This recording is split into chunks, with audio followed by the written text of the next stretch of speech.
Hello guys, now for those of you that are owing the Italian government, you are owing Agenzia delle entrate and you are scared because you want to buy a house and you are scared that the government can come to seize that house from you because of the money that you are owing them. Or maybe probably you have already bought the house and you are scared that the government can come to seize that house because of the money that you are owing them. So in this video, I'm going to explain how it actually works, because it is not in all situations the government can come to seize your property. And I will also suggest one or two ways to also avoid the government coming to seize that property as well. So please, before I explain everything, just encourage me by clicking on the subscribe button or the follow button if you have never subscribed before, and click on the share button so that you get to as many people as possible. Now, how does it work? Now, if the money that you are owing the Italian government, Agenzia delle entrate, is not up to 20,000 euro, the government cannot come to seize that house. If you are owing the government 5,000, 10,000, 15,000, they cannot come to seize your house. Where the risk start from is if the money is from 20,000 above. That is when it is possible for the government to come to seize your house. It's not as if maybe because you are owing the government 20,000, they will just come to press your bell and say, come out from the house, give us the house. No, that is not how it works. The government will first of all start sending you letter, so they will definitely give you room to be able to negotiate that debt with them. It's not that they will just come and seize the house once. No, they will give you room, send you first letter, second letter, and they will give you room to put the debt on rate. You start paying it, start negotiating with the government. It is when you cannot negotiate or when you cannot pay that debt, they can come to seize the house. And it is also not in all situations. But even after that, there are still some situations where government can still not come to seize your house even when you are owing them more than 20,000. That is if you are living in that house, if that is the only house that you have and that is where your resident is, the government cannot push you out and seize that house away from you. The only way government can seize the only house that you have here in Italy is if the debt that you are owing them is more than 120,000 euro. If the money you are owing them is more than 120,000 euro, even if that house is your only house, the government can push you out and take that house away from you. That is on one hand. So what will now happen if government cannot come to seize that house, since that is your only house? So what government will do most of the time is that they will now put hypotheca in that house that you bought. What do I mean? They will now register the debt on the house. Since we cannot seize it, they will register that 20,000, that 30,000, that 40,000, they will register it on the house. What does that one mean? Is that the debt will be registered in the house. You can no longer sell that house. Not that you cannot sell it. When you want to sell it and the notario, they put your name in the system, they will see that debt. Maybe when government registered the debt was 30,000. That was 10 years ago. 10 years ago, the money with all the interest, the money is now 45,000, it's now 50,000. The notario will tell you, no, there is debt in this house. So if you now sell that house for 100,000, government will first of all remove their 50,000, they now give you the money balance. So that's how it actually works. So if you now also say, okay, if that's the case, I'm not going to sell the house, I'm going to will this house to my children, I'm going to give them as their own inheritance. The way it works here in Italy, if you have debt and that debt is registered in your property, as your children, as they are inheriting that house, they will also inherit the debt.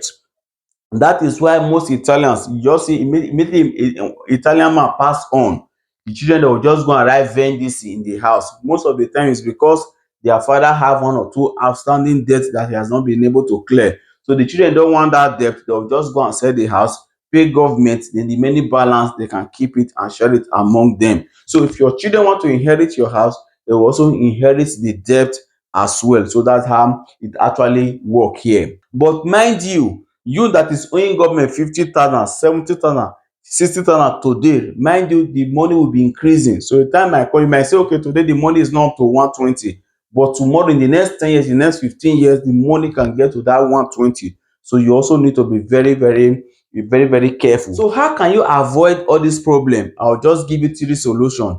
Number one solution, just avoid buying house here. Since you are owing government 40,000, 50,000, and you already know that you are not going to pay that money, I will advise you to just forget about buying a property here in Italy. That is one option.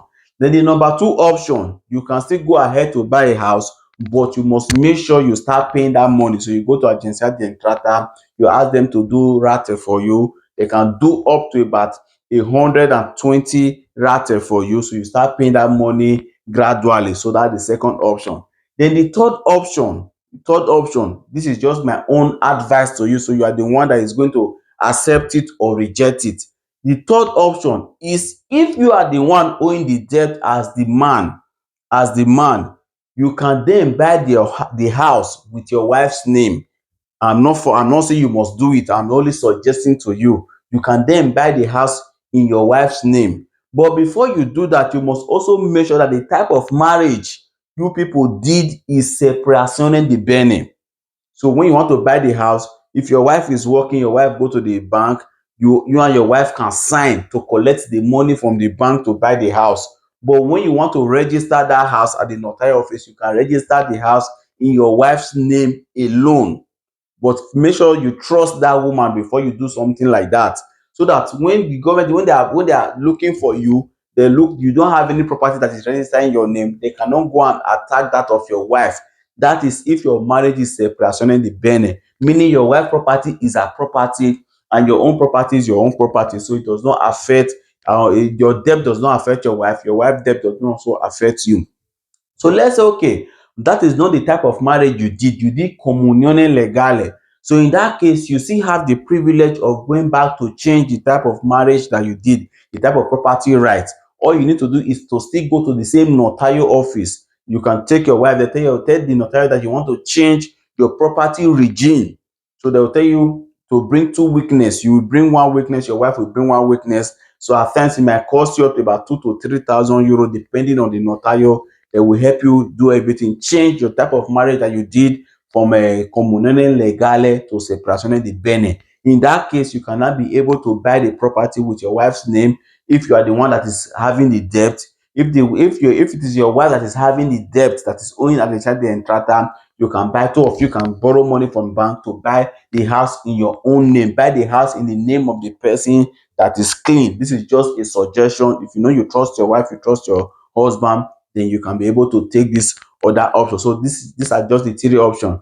So mind you, when you are in this situation, does not mean government can just come and seize your property. Most of the time, you can be owing the government 20,000, 40,000, 50,000, and the government will not even mind you. You will stay in this country for 50 years. Government will not even come to press your bed. It is also possible. It's just like somebody driving a car without driving license. Somebody can tell you that he drove car in this country for 4 years without driving license, and government did not stop him one day. While somebody will just drive a car from here to that place to buy sweet without driving license, as he's just moving the car, police will stop him or her. So that's how life is. So you can be owing the government and still stay in this country for like 50 years, for like 100 years, and government will not even come for you.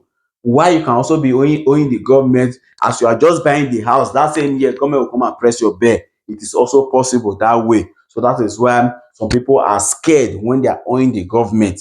So please make sure you share this video so that we get to as so many people as possible, for them to have an understanding on how these things actually work. Thank you and God bless you.